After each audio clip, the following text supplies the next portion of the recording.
All right. Thank you for taking the time to be with us today for the Master of Arts in Music Industry Information session. We have a lot of wonderful content, but before we start, I wanted to introduce myself. My name is Omar Perez. I'm an online enrollment advisor for UOnline and have the amazing opportunity of working with many of our prospective music students. I hope that today's presentation will assist you in making the best decision for yourself. And my co-host, Andrea Jimenez, will be coming on in a few moments. So before we begin, there are some housekeeping items. The session is about 45 minutes in length. And if you arrive late, have to take a break or leave early, no worries. It's being recorded, and a copy will be sent to you afterwards. Of course, any type of questions you might have for throughout this process, if you don't get it answered, please feel free to reach out to one of us enrollment advisors who'll be more than happy to help. And to make sure that the content is relevant, so if you have any specific questions for our panelists, please feel free to utilize the Q&A button at the bottom. And now I'm excited to have the opportunity to introduce my co-host, Andrea Jimenez. Take it away, Andrea. Thank you so much, Omar. I appreciate you. And thank you for all that you do for us over here at the Frost School of Music Online. Hello, everybody. It's a pleasure to meet you. My name is Andrea Jimenez, and I am one of those individuals here at Frost that help you along your way as you embark on the journey of getting a degree with us here online. So without further ado, welcome. I'm going to give a quick outline as to what this session entails, and we are going to hear first and foremost from our incredible program director, Serona Elton first. Then we are going to hear from one of our fantastic online professors and one of our associate deans as well. And also we're going to hear from one of our alumni from the program. And then we'll wrap it all up and end it with a Q&A, and then we'll bid you adieu, if you will. So without further ado, I'm going to ask and bring on our awesome program director, Professor Elton. Please go ahead, Professor Elton, introduce yourself, and let's get into the program overview. Thanks so much. I'm thrilled to be here with all of you today. So my name is Serona Elton. I am the director of the music industry program, and that includes the fully online program, which is what we're going to be talking about tonight, as well as our on-campus program for grad students, our on-campus program for undergraduate students. So all things music industry. I also am an alumni of the program.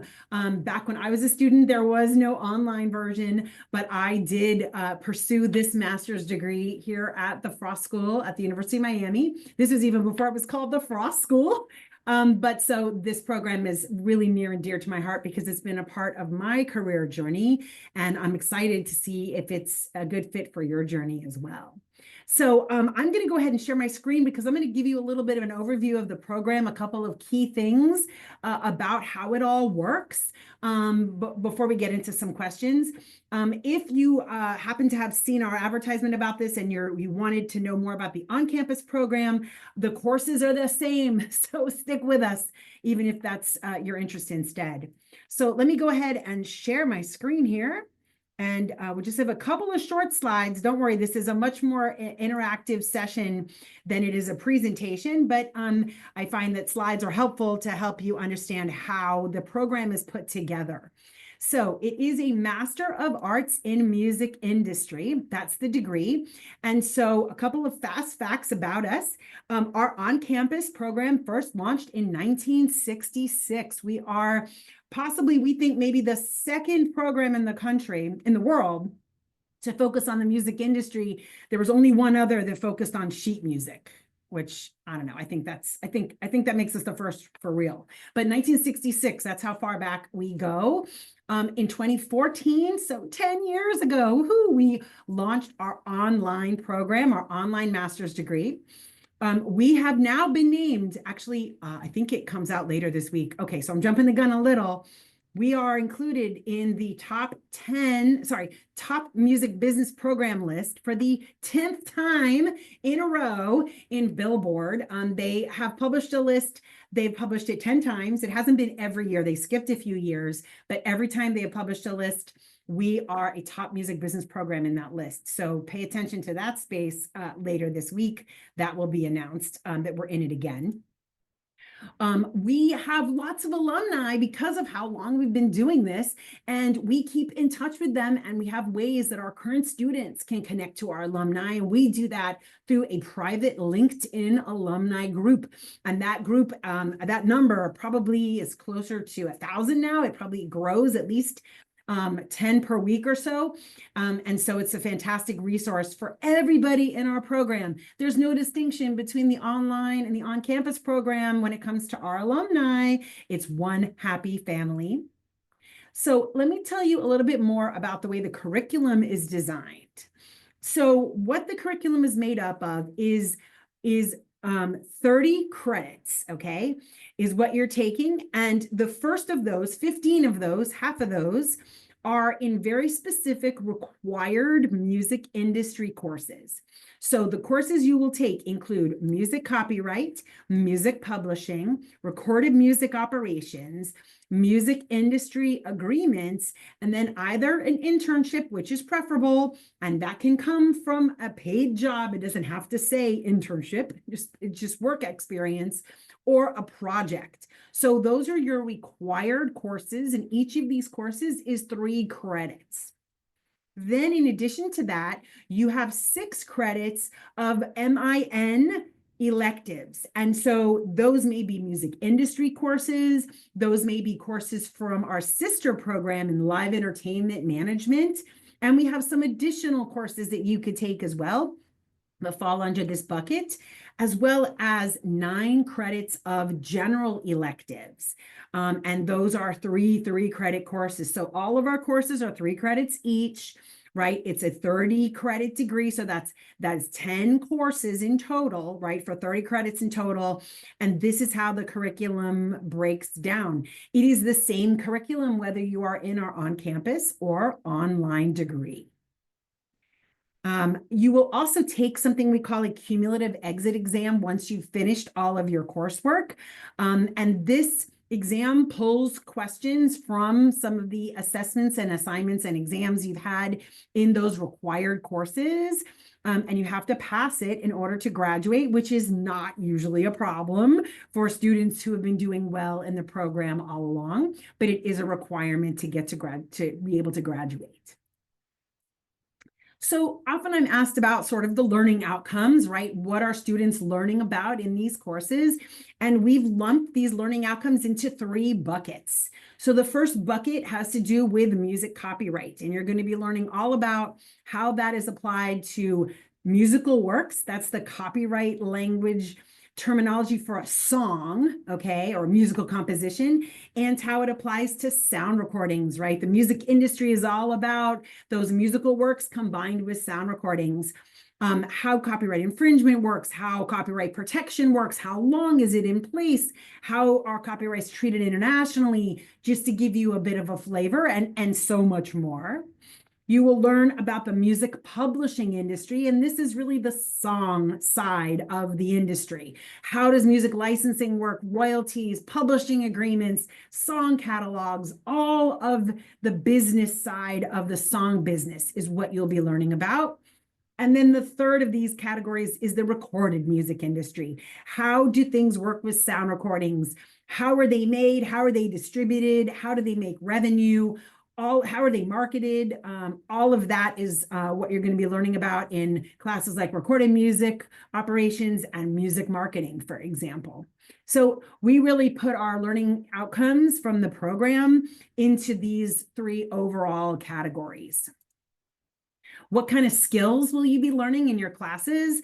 So there's quite a variety. And depending on the class, you may be analyzing something and, diving deeply into it, like analyzing a contract. You may have an assignment that you're doing in Excel. You may be looking up or capturing music metadata, calculating royalties, reading a legal agreement and trying to explain it in your own words. learning how to use music industry tools. For example, there's something called Chartmetric, which is a music consumption tracking software that you will be using in a couple of classes. You may have academic papers to write, right? You're a graduate student. So we are expecting you to be able to write as, at a graduate level, right? This is not undergrad. This is a master's degree. So you will have some writing requirements. You might be creating online marketing campaigns, like actual real marketing campaigns, and executing those in your music marketing class, for example. So this just gives you a little bit of a glimpse inside some of the kinds of skills that you're going to put to use when you're completing the assignments in the different courses that you have to take.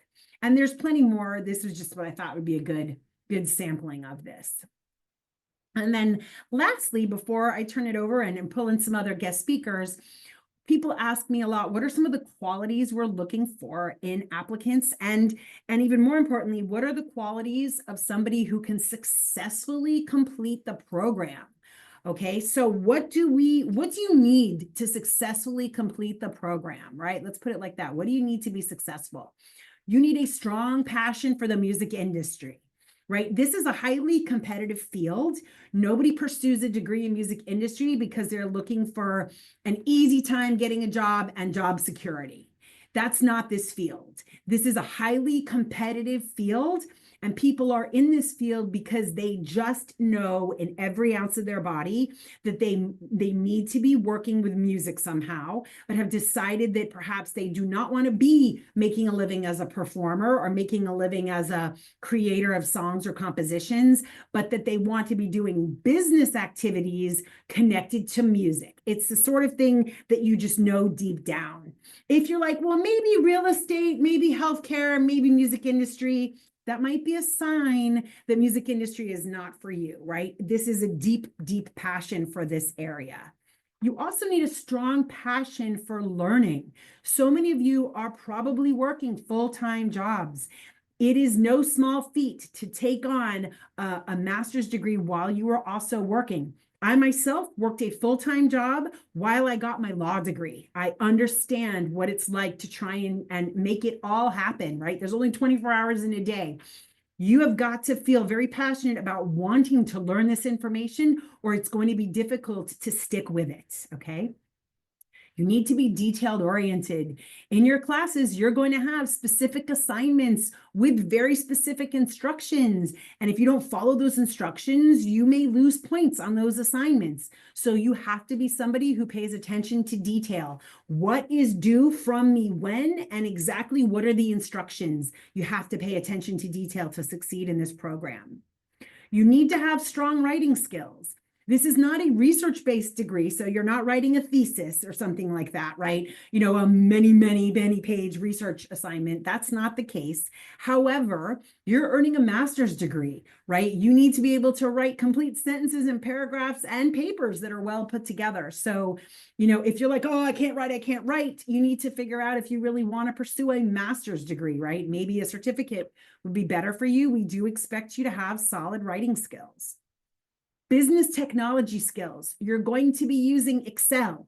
You may have to do a presentation in PowerPoint or Keynote. You may be writing like a paper in Word. You may be creating some kind of graphic. You need to be particularly familiar, I would say, with the standard office type tools like Word and Excel and PowerPoint. Those are going to be skills you need to succeed in the business world. So you're going to be using those as part of your assignments. So business technology skills, that ability to meet those deadlines, as I mentioned, is detail-oriented, and an ability to balance your schedule. I will say the students that don't succeed, it's not because they can't learn the material. It's not because they're not smart enough to learn the material. That's never the problem. It has to do with students that end up going, I thought I could take all this on and I was wrong. My personal life, my work life ended up taking up too much time and I didn't have time for the program. So you need to do a good assessment of your life and ask yourself, do you have time to carve out several hours a week? for this, wherever that is in your schedule, right? Anywhere you put it is completely up to you. That's the beauty of an online degree. Flexibility, maybe that's Tuesday morning at 8 a.m. Doesn't matter, right? That's up to you. But it will take several hours a week to keep up with this. And if you can't set that time aside and feel confident that you can commit to it, you need to consider if this is the right plan for you, right? I want you to pursue this if this speaks to your passion and you are ready for the commitment to do it. Then let's do it. But if you're not sure if you can make that happen, you need to be really realistic with yourself, okay? It's a master's degree. It's going to take a couple of hours of work a week. So lastly, career paths that people pursue after this degree. And we are so proud of our alumni. You're going to hear from one in a minute, and she is just a dynamo. Our alumni are doing amazing things. So what kind of careers do they go into? They work for all these different sectors of the music industry, record labels, music publishers.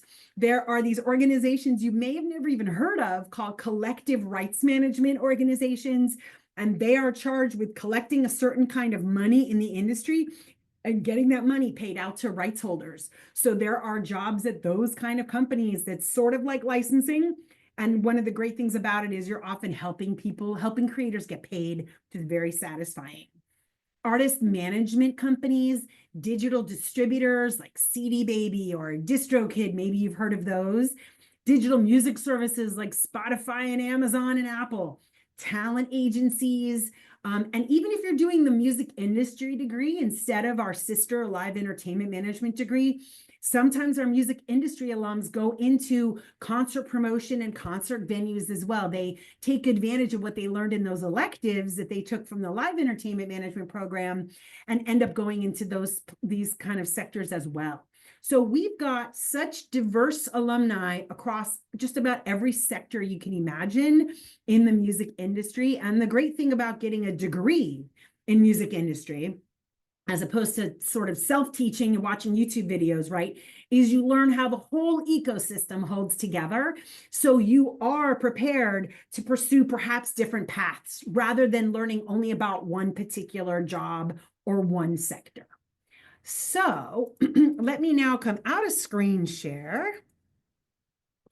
And there we go. Fantastic. And now I'm going to invite my colleague, Professor Ray Sanchez, to introduce himself, tell you about the courses that he teaches, and his role in Frost Online, which is a big one. Come on, Ray. Thanks, Verona. And that was fantastic. Basically, there shouldn't be any questions from here on. That was great. And thanks, everyone, for being here. Among many things, I'm basically the founder and architect of this platform, of this Frost Online program. And we started with music business and our sister program, Live Entertainment Management, for a lot of good reasons, not the least of which we've had so much success over the years in the music industry program, dating all the way back to 1966. Our alumni base and our Frost network is deep and wide. You can truthfully say we are in every corner of this business. You can find someone that went through our program, and that's not an exaggeration. I come from the creative side of the business. I was full-time as a music producer, musical director, traveling musician, on and on, things that you do as a self-employed individual in the creative side of the business for almost 25 years before I ever stepped foot in the classroom. I say that because it's important to know that basically everyone that teaches in our program comes from the music industry. This is a different kind of program. I don't think we can have people that just get a doctorate somewhere and then come teach. It doesn't work that way. This business is changing constantly, and you need people that really are connected and have really their finger up to the wind and knowing which way the wind is blowing, and really understanding what's happening. In my case, I developed as much of a passion for teaching as I still have for making music. By the way, I still own my own production company. In the program, I teach 2 courses, one which is a required course. I'll be your first professor if you come into this program because I teach the music copyright class. I'm teaching it right now, both online and on campus. And just reiterating what Professor Elton said, this program is the same online and on campus. So much so, in my case, I use my exact same materials on campus as I do online. So there's just plain no difference other than the modality and the concentration, a 7-week course versus a 15-week course, but just more concentrated. So yes, that's the required course that I teach, and then I also teach the music entrepreneurship course. It's a very different kind of course. It's an elective, and it's not for everyone, but anyone that really wants to go to a side of the business where there's going to be the real possibility of self-employment, then that you would probably want to take that as well. So that's it. I'm also an associate dean at the Frost School, and I still direct ensembles. I still make music, but I have a real passion for music industry education. It's hugely important. It is not for everyone. Exactly what Professor Elton is saying. If you're even considering something else, you should consider something else. I mean, just people that I know that are in this, they would do nothing else, pretty much. So Exactly. that's what I have to say. Yeah. Thank you so much, Ray. Thank you very much. You also reminded me, I didn't give anybody my background. I won't bore you with that now. What I will encourage you to do if you want is if you go to the website of our music industry program, it's musicindustry.frost.miami.edu. You can click on faculty and you will read about all of our full-time faculty, almost all of which are the same people who have created your online courses and are your instructors in those courses, right? So that is the faculty that are the faculty of your program, whether it's online or on campus, and you can click through and read our bios. So you can find out much more about us. And one of the great things about us is none of us are identical to each other. We all come from slightly different career paths, and we perfectly complement each other, which gives you a broad point of view on things that you're learning about, so that there's not one way of looking at a lot of things. So you'll get those diverse opinions, which helps make you a more well-rounded professional. So thank you so much, Ray. So I'd like to now actually get into bring back Andrea. And she can kick us off with the next phase of this. Thank you so much, Sharona, and thank you so much, Ray. You both gave tremendous insights, and I couldn't have said it better myself. The diversity here in terms of our faculty online and on campus is just unheard of in terms of what they've been able to do with their careers and bestow that experience onto our incredible students and our student community, I should say, excuse me. So without further ado, let's hear it from someone who actually experienced this whole thing. Michelle, can I please, there you are. And thank you for being with us. I appreciate you. You are one of our incredible alumni. All of our alumni are, but we want to hear from you. So why don't we start with you introducing yourself? Please go ahead. Thank you, Andrea. My name is Michelle Emirali. I attended the Frost School of Music, both for my undergrad and my master's. I had the music business and entertainment industry master's program online, and I graduated in 2020. So I started in 2018, finished in 2020. It's the best thing that happened in 2020 for me. And I chose that program based on my experience in the past with my bachelor's and the staff and faculty that I worked with. Thank you for that, Michelle. We appreciate it. Can you get a little bit more into actually telling us the decision process? So like what made you actually pursue music industry, music business and entertainment as a degree program for yourself? Talk a little bit more about that. Sure. So for me, I was looking for a program that would complement all my different hats that I wear throughout the day. So I own a business called Broadway Kid Studio, where I'm an educator. I also produce shows. I have students that are writing their own music. So I needed to learn about copyright law. I needed to also empower myself as a performer. I needed to find a program that truly could hit all the facets of the music industry, both external, internal, copyright law, all things that when I graduated with my undergrad degree in 2001, copyright law was very different because digital music was just blooming. So it's a completely different world. So I had many reasons to choose the program at Frost. That was what I was looking for. I was looking for an extremely well-rounded program. I trust the faculty at Frost because, as Professor Elton and Professor Sanchez stated, you have lots of personalities, you have lots of professional integrity within all of them, and they're all so different, but they truly do complement each other. And they all have a different piece to bring. And I knew by choosing Frost that I would get all of that. And I did. I got all of that and more with my master's. Thank you for that, Michelle. So when we talk about the actual program, tell us, what did you like? What did you like about the program? It was online, so there were certain assets there that you were able to take advantage of. Talk to us. What did you like about being in this program the most? So I'm very passionate about learning. I'm always into, learning about what's next, learning about what I don't know. The wheelhouse of copyright law, that is not mine. That is not something I'm comfortable with. So I really enjoyed diving into the different scenarios that I was not aware existed. I also enjoyed the flexibility that the Frost Online program provided. I'm a mother of 2 boys. At that time, my kids were 8 and 9, and I run a full-time business where I create the curriculum for 80 group classes a week and over 60 private lessons a week. So I have a staff of 30. So flexibility was huge for me. I will say you must be disciplined.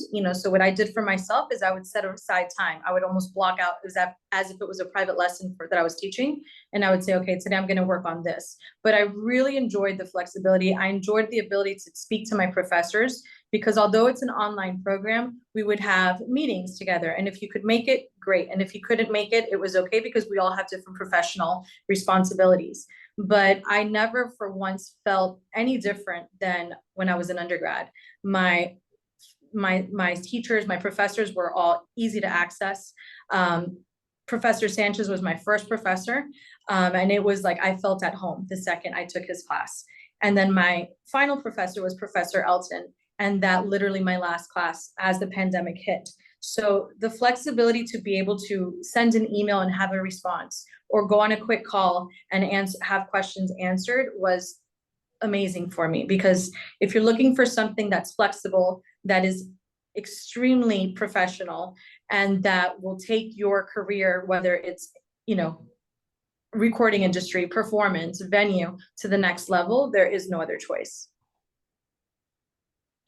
Thank you for that, Michelle. So you kind of started answering my next question, which was your balance between the demands of your full-time job. I mean, you're literally leading 30 people. That's incredible, being able to do that and go to grad school, be it online. But talk to us about it just in terms of like time management. How does someone like that may not be the norm for our students, excuse me, but you did it, and you did it in such a way that you were able to balance what you got going on personally and in your professional life and your academic career with us. How were you able to do it in terms of like managing that time? Did you set aside time? What did you have to do in order to ensure that you were going to be successful? So one of the things I did was set a set time, like once or twice a week, but there were times where, life happens. And that's why when you have the modules, when you're going online or on your app, I use the app on my phone more than I did on a computer because I was constantly traveling. So I would re-listen to the programs, I would re-listen to the lesson plan. So by the time I got to the computer later, I would already kind of have a heads up of what was happening. I enjoy learning. So you really have to be a learner, a lifelong learner. For me, I enjoy learning. At night is when I did a lot of my work. So a lot of times I would get home, late at night, 8 p.m. from work, have dinner with my family. The kids are taking showers, and it was almost like my break. And if you love the music industry, it's really not work. It's like what they say, why are you in that recording studio 10 hours a day. You don't realize that you're working because you're learning, you're passionate about it. So you just want to learn more and you want to learn more. And the professors are so engaging that, you know, you're not taking 10 classes at a time. You're taking as much as you can personally handle. So that's the beauty to that as well. You can take one class, you can take two classes if available. So for me, it was crucial to use my time management skills throughout the day so that at night I could catch up with any work or anything else that I needed to do. Thank you for that. And then thinking about your learnings here in the program and exactly what is it that right now you can recall, any real world examples that you've been able to apply having learned from this program and taking it into your business or into any other role that you play. You haven't talked about what you're doing with us in the alumni field at which again, you're just so connected with us and the network we have here, even at the university level. Talk a little bit about that. So from what you learned and how you've been able to apply it specifically as it pertains to what you learned in this program. Sure. So I actually veered out into several ways that I did not expect to when I started the program. I started the program just to make myself a better educator and a better performer, excuse me. But because COVID happened literally right after I graduated, or as I was graduating in May, it happened in March, I had to take all the marketing skills that I learned. I had to take, how do I make my entrepreneurship a new style of entrepreneurship? You know, so I took the classes, you know, copyright law. What can I use online now to market my business? What type of music can I use? What percentage can I use in my class now? Since my marketing online has to be 200% of what it was before, because my business completely shut down. Because I have students that came to me and we have, you know, we pick up at 35 schools a day and bring the kids to us. So we completely shut down. So with the copyright laws and things like that, it helps me create, you know, my Zoom business side. I also created a partnership with one of the local theaters, which normally I would rent a theater, you know, 10 times a year, approximately $4,000 to $5,000 a day. So that's a huge overhead expense. You know, and you hope that you can make some ticket sales and make that even. But with one of the classes with live entertainment, you know, I reached out to a theater that had reached out to me before, and I honestly just let it go, and we became partners. So now I have a free venue, free tech weeks. I have everything's free. I save on, we just did a show this weekend of Be More Chill, and the entire week was free. We had 3 days of show. So I was able to give my students more performances, full tech where they can actually have, you know, a full run versus, you know, what can we afford to rent? So I created partnerships with theaters. I was able to create the marketing piece and use the copyright law information that I need to take it to the next level. And I also helped some of my former students who are writing music a lot through the pandemic, you know, take that next step, making sure you do it properly, making sure you're protecting your music, protecting your identity, protecting yourself. So it just worked out to where I went through a lot of different ways with that. Love that. And then let's tie it all together. Tell us about what you're doing in terms of just the network you're building here at the university and your role now as one of the presidents. But I want you to speak. Please go ahead. Sure. So I believe in network. I believe in the connections you make are forever, especially at Frost School of Music. I was very proud. I'm a very proud alum. And I'm the current president of the Broward County Canes. So I was brought in June, and my sole goal, it's a volunteer leadership that you're appointed to, but my sole goal is to create diversified programming. So last year we were able to do, because Frost is my passion, I created the first ever Frost event at a donor's home, and we were able to raise $10,000 for scholarships for students in Broward County. So I've created some diversified events. We have a book signing with the Chen family for Hispanic Heritage Fund. We actually he was a former drum major, Fabian Bello. I brought him in to bring his book about being a Cuban immigrant and his successes today. So I've used my Frost network. I've used my University of Miami network. I'll be there, for example, Friday, learning all day at the Leadership Summit. And I think especially in the music industry, people don't realize how connected we all are.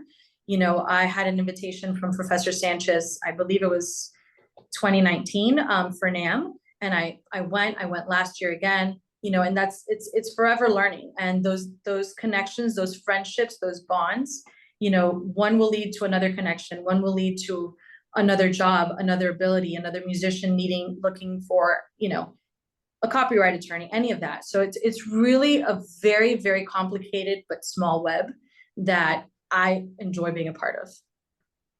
Michelle, thank you so much. And it's such a privilege to have you be a part of our community, honestly. You're just Thank you. doing better every year. And I mean, we appreciate you so much for even being here and sticking with us throughout. Thank you. Thank you very much. My pleasure. So everybody, if we can get you back, I'm going to invite Professor Elton, Professor Sanchez, turn your cameras on, and let's jump a little bit here into the Q&A, which Professor Elton, thank you so much for answering one of those I saw in terms of time management and all that. And Professor Sanchez answered one as well. So Yeah. we knocked a couple of those out so we can cover off the rest before we're out of time. Yeah. You guys are always pushing this forward and keeping me on my toes. So I appreciate that. It helps me learn and get better for us and the students. With that, it looks like we have a couple. So one of them is the certificate program, available any time of year. Okay, so this is a certificate question. Ray, did you, it is, it just depends on when we're running the courses, but is there a certain time to complete all the course? As long as we're completing it within the time frame for the certificate, there isn't a specific time, but it does have to be within a certain time frame, which we can help you with that, Carrie. If you have interest, please reach out, email us. We're going to have that information on the last slide with Omar. But thank you for that question. I would just add to that, though, that generally our semesters in online are 7 weeks. And once you start a course, you need to finish it in the 7 weeks, right? That is a limit. And also for some of these, while there is flexibility, you can't like take one course now and then the next one in 6 years, right? There are some outer boundaries of how long you have to complete the program.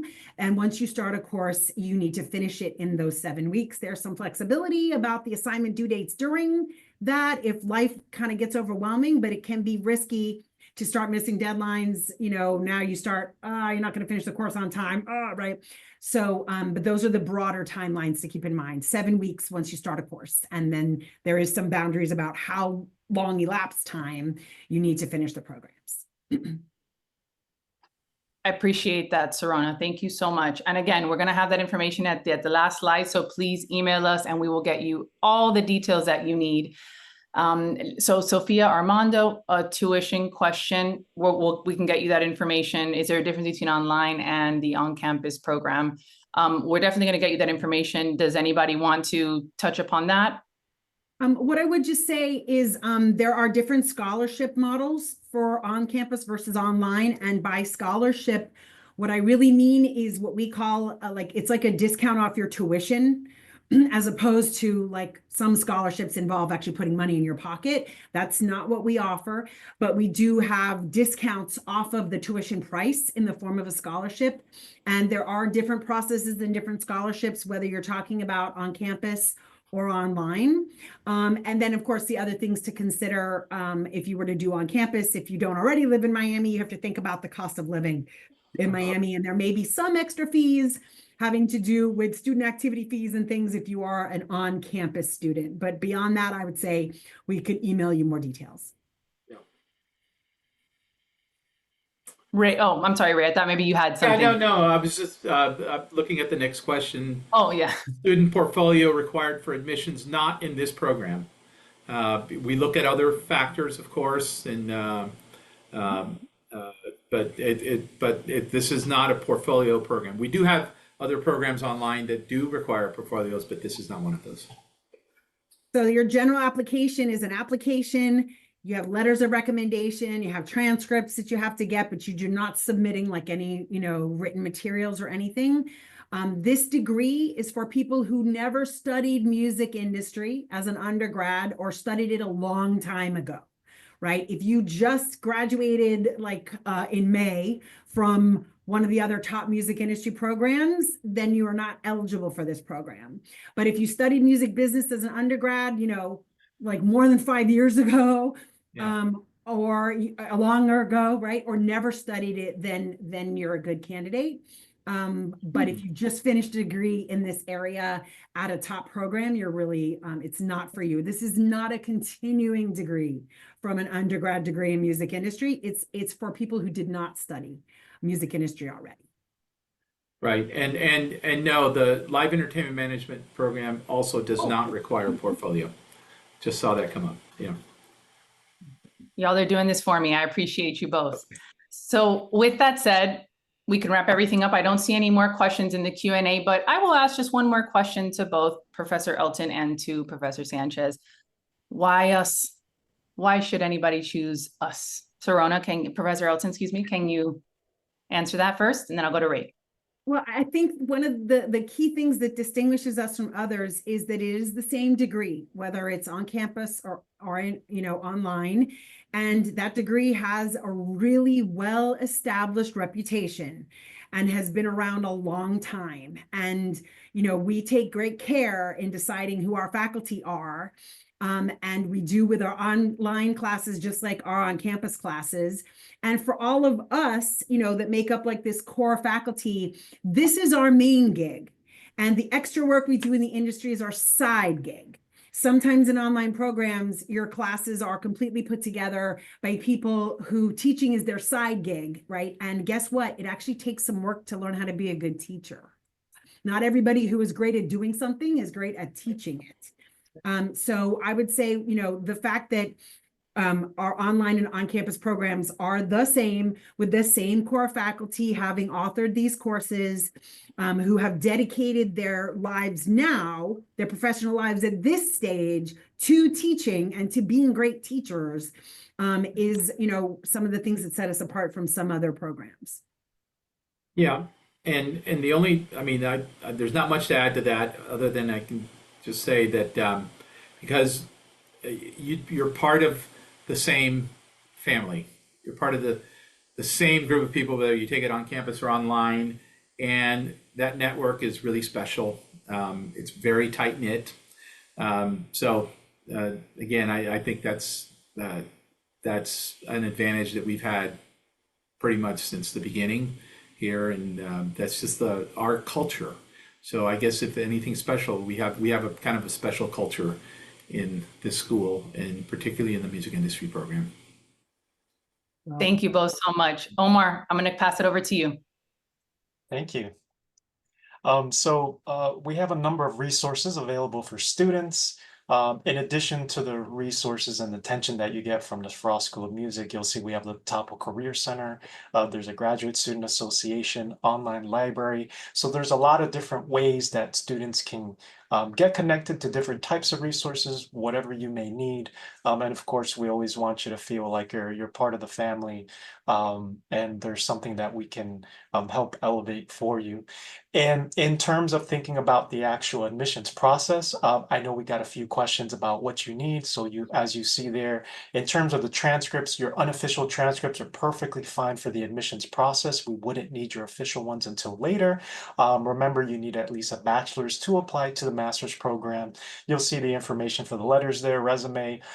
Anyone interested in utilizing FAFSA or having it as an option, maybe, we definitely recommend you get to that as soon as possible. Unfortunately, we don't control those processing times.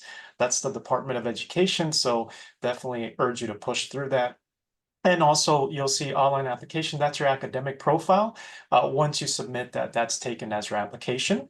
And for our early admissions deadline of November 4th, which is coming up really fast, we're actually offering a couple of perks for our applicants. So there's a $300 deposit fee waiver code, as well as a 50% tuition waiver that you can qualify for. And again, that deadline is Monday, November 4th. Any questions you might have, anything maybe we weren't able to answer here for you, do reach out to one of us enrollment advisors. We'll be more than happy to help. You can also apply to the program via the QR code that you see there on the bottom.